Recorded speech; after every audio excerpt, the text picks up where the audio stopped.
আসসালামু আলাইকুম। আপনারা সবাই কেমন আছেন? আশা করি ভালো আছেন, যে যেখানে আছেন সুস্থ আছেন।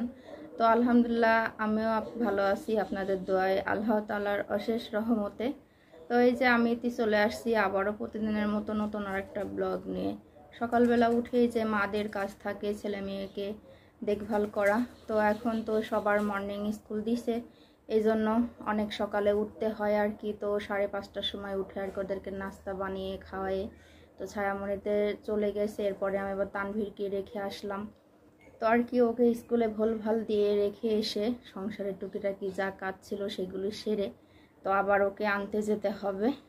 তো এই ফাঁকে এই বিষয়টা আপনাদের সঙ্গে আমি শেয়ার করলাম। আমার সঙ্গেই থাকুন, আশা করি ভালো লাগবে আর ভিডিওটি দেখতে থাকুন।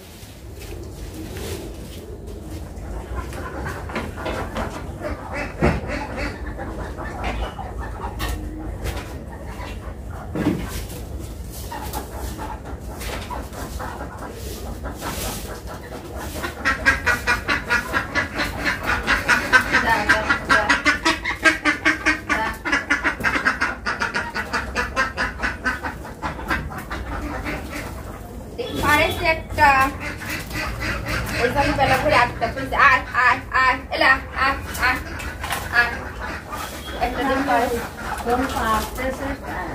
একটা ডিম পারেছে দেখলাম আমি। কয়দিনই করছি একটু বেলা করে 8টা থেকে দেখবো, যদি ঘরের ভিতর পারে তাহলে তো বোঝা যাবে না। আয় আয় আয় আয় আয় আয় আয় আয়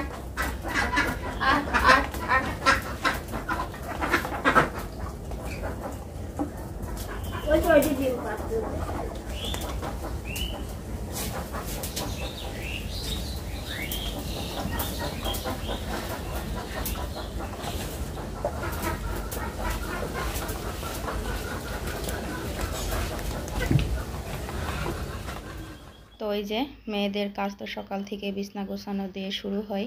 তো আমি তানভীরকে স্কুলে রেখে আসলাম এইমাত্র, তো এজন্য আর কি বিছনা খাতাগুলি গুছাবো। বিছনাটা গুছায়ে ওকে আবার আনতে যেতে হবে স্কুলে। তো ওকে তো আমি টিফিনটা দিয়েই দিছি, টিফিনে রাখ দিয়ে ওর কাছে আবার যে ওকে টিফিন খাওয়াই আসতে হয়, নাইলে আবার চলে আসলে ছোট মানুষ আর যেতে চায় না। তো আমি এই ফাঁকে খুব টপাটপ করে কাজগুলো আর কি সেরে নেব। সংসারের কাজ একা করতে গিয়ে তো আমি সব কিছু নিয়ে হিমশিম খেয়ে যাই। এদিকে আবার দুপুরের রান্না আছে, তারপরও আবার হলো ছায়া প্রাইভেটে যাবে, তাকে গুছাই দিতে হয়। তো এসব নিয়েই আর কি আমার সংসার, আমার ছোট্ট সংসার। তো আমি গরিবের বউ হিসেবে যে আমার সংসারের সুখ দুঃখ কষ্ট সব কিছু আমি হাসি মুখেই মেনে নিই। তো যেটুকুই থাকুক আমি এতেই খুশি। তো বাচ্চা নিয়ে, সংসার নিয়ে, স্বামী নিয়ে আমি সব কিছু মিলিয়ে আমি আমার মতো করে সুখী। আপনারা সবাই দোয়া করবেন আমি যেন আরও সুখী হয়ে উঠতে পারি, আবার আরও কিছু করতে পারি। আপনারা সবাই আমার জন্য দোয়া করবেন, আমি এভাবেই যেন আস্তে আস্তে এগিয়ে যেতে পারি। কথায় আছে যে ইঁদুর কিন্তু একবারেই মাটি ওঠায় না, তো আস্তে ধীরে মাটি উঠাতে উঠাতে অনেক দূর এগিয়ে যায়। তো ইনশাল্লাহ আমিও এভাবেই এগিয়ে যাব, আপনারা আমার পাশে থাকবেন। আর কত কাজ আছে না সংসারের, সব কিছু নিয়েই আমার ছোট্ট সংসারের কাজ বলতে কি কিছু সব কিছু এগিয়েই রাখছি। এরপরে আসবে হলো দুপুরের রান্না, তো ঝটপট করে রান্নাটাও সেরে ফেলবো। বিকেল টাইম আবার তানভীরকে সময় দেওয়া লাগে, তো ওকে পড়তে বসানো লাগে, তোর হাতের লেখা থাকে, তো ওইগুলিও সব কিছুই কভার করে একা একাই। তো পাশে একটু বসে থাকা লাগে, না বসলে আর করে না। আর ওকে অনেক কষ্ট করে লেখাতে হয়, অনেক সময় লাগে।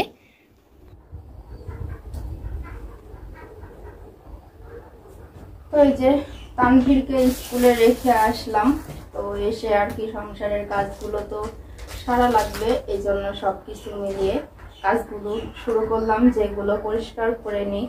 তো প্রতিদিন তো মেয়েদের একই কাজ করা লাগে, যে ঘর গোছানোর থেকে শুরু, তো এগুলো কত করতেই হয়। তো এই যে আপনাদের আবার বলি যে আমার যে 4টা চোনা হাঁস ছিল, তো আজকে এই যে প্রথম ডিমটা পারছে। অনেক কিন্তু খুশি লাগতেছে ডিমটা পাড়াতে। তো অনেক কষ্ট করে তো পালি, ডিমটা যদি পাড়েতে অনেক খুশি লাগে না।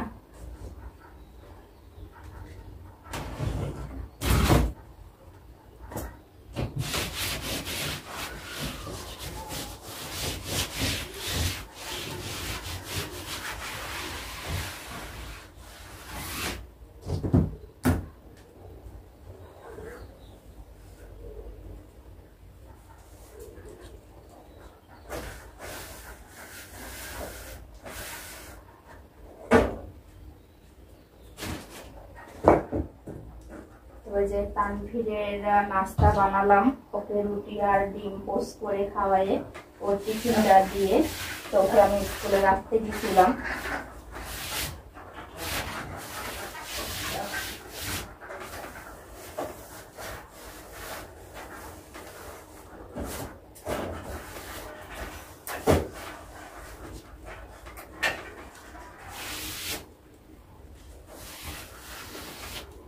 তো আজকে কিন্তু ততটা এখনো রোদ বের হয়নি, তো রোদ না বাড়ালেও কিন্তু প্রচুর গরম।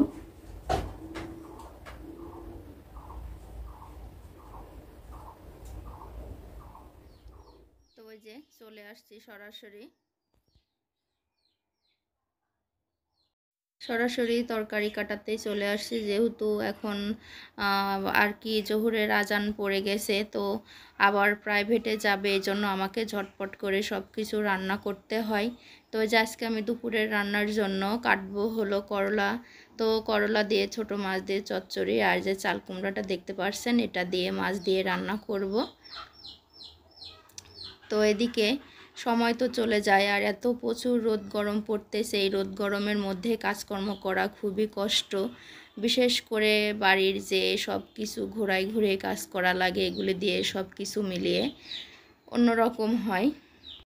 আর আমার তানভীর তো আমাকে খুবই জ্বালায়, এদিকে যে তরকারি কাটতেছি তাও জ্বালায়, একটা কাজ করতে লাগলেও আমাকে ভীষণ জ্বালায়, অতিরিক্ত দুষ্ট।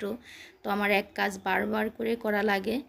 তো এই যে এগুলো যে কাটতেছি, তো বলতেছিল পাশ থেকে যে আমি কিন্তু এগুলো খাবো না, ও গোশ খাবে।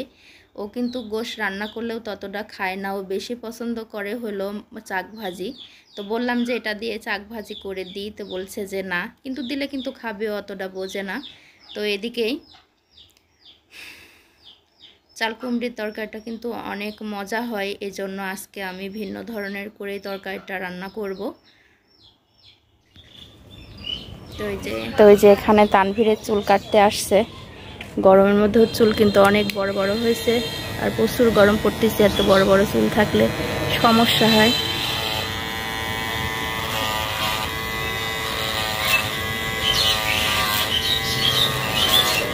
মেশিন তোমার চার্জ না দাদা?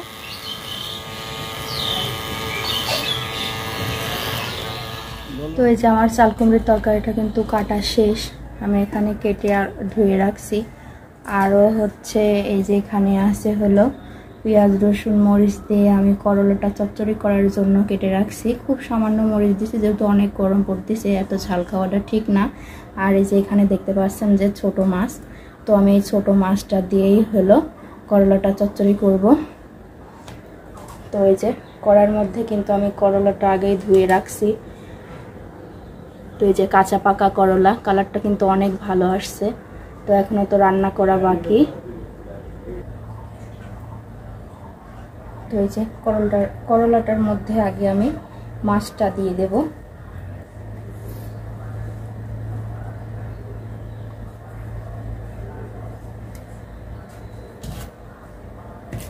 তারপরে আমি যে কেটে রাখা পেঁয়াজ রসুন আর মরিচ, তো রসুনটা আমি একটু বেশি দিছি।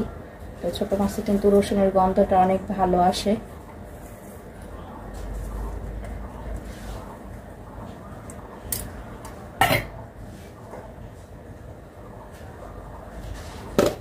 তো এবার এক এক করে হলুদ লবণ,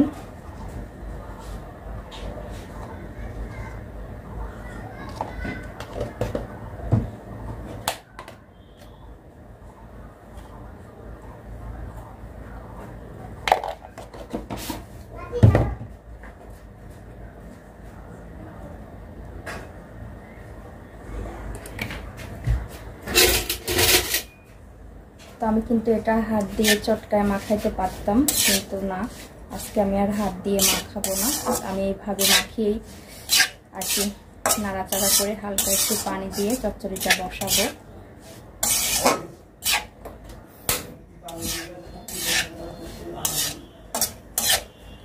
তানভীর, তুমি এখন কিন্তু পানি লাড়ো না।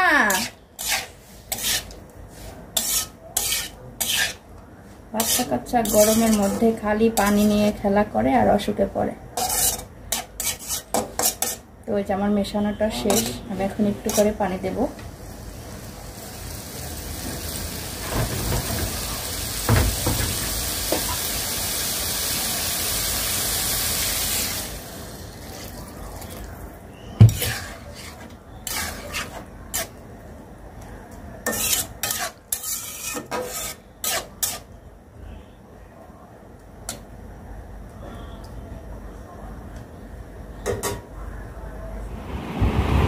তো যে আমার তরকারি রান্নাটা কিন্তু শেষ, আমি নামাই ফেলছি তরকারিটা। রুই মাছ দিয়ে চাল কুমড়া আলু দিয়ে তরকারি। আর এখানে হলো আছে এটা, তো আগেই বলছি যে চচ্চড়ি, তো চচ্চড়ির কালারটা কিন্তু অনেক সুন্দর আসছে দেখতে। তো আর কি এখন শুধু খাওয়ার পালা। ওই দুপুরের টাইমটা তো পার হয়ে যাচ্ছে। তো যে আজকে কিন্তু আবার আরেকটা নতুন রেসিপি, তো এটা বানাইছে হলো শিরিনা। এটা হলো মিষ্টি কুমড়ির যে চোষাটা থাকে সেই চোষা ভর্তা করছে শুটকি মাছ দিয়ে। তো ভর্তাটা কিন্তু অনেক টেস্টি হয়েছে।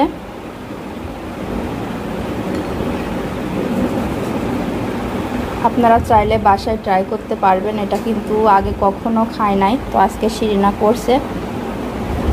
তো আপনারা জানেন যে আমরা ভর্তা ভাজি শাক যেটাই করি না কেন, মানে আমরা মাছ গোশ তেমন মাছ গোশের অত ইয়ে নাই, কিন্তু আমরা শাক ভর্তা ভাজি যেই যা করি সেটা কিন্তু সবাইকে সবাই দিয়েই খাই।